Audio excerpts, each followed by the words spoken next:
Hello, I'm Dr. Leonard Smith. I'm a general dentist in the South Bay area, San Jose, California. And I'm a implantologist being trained in the late 80s, early 90s. And I have a historical amount of implants placed in the 7,000 range. And I've always been doing full arch implant treatment on either edentulous patients or patients we're going to remove teeth. They become edentulous, bone graft, heal, place implants, heal, and then place full arch hybrid bridges. One of the big issues with hybrid bridges, the acrylic and gold frameworks or a titanium and acrylic framework and acrylic teeth, is the amount of stress they're under in mouth conditions. And this biophysiologic stress oftentimes breaks the acrylic and it wears down the teeth excessively quickly. So I've always looked for, and finally just recently found, a company in San Francisco, California called Impronto.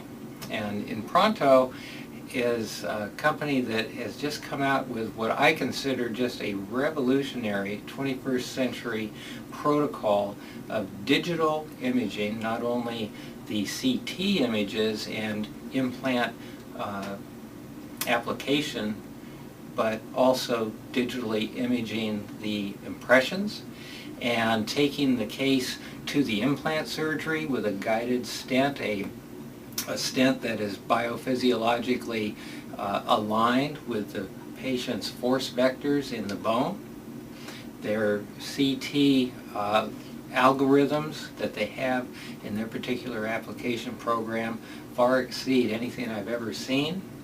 And so I know that my implants are actually being placed better angles so that biophysiologically these are going to last longer.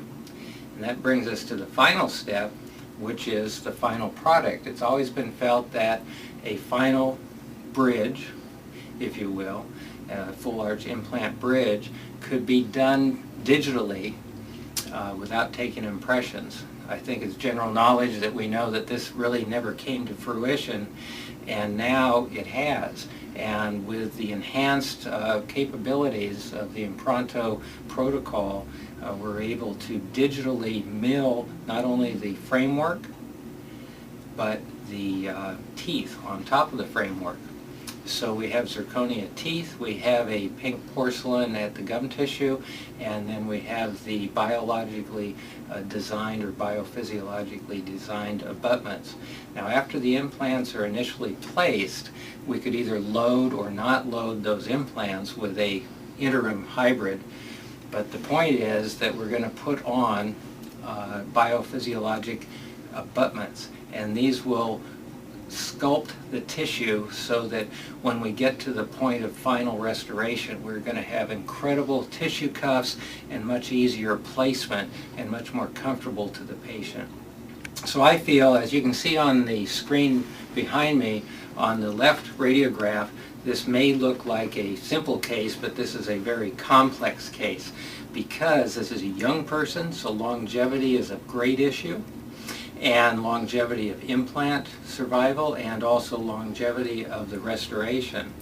So what you can see here is that we have bone grafted on the right frame and waited 6 months and then placed some very aggressive implants. These particular Nobel active implants are excellent for a graft site. We're now going to go ahead and let this heal for several months, and then we're going to place, these were placed under the tissue at surgical placement, and then we're going to have biophysiologic generated abutments that are going to make the cuffs of the tissue grow so that we can have excellent emergence profile of the final zirconia abutment and restorations.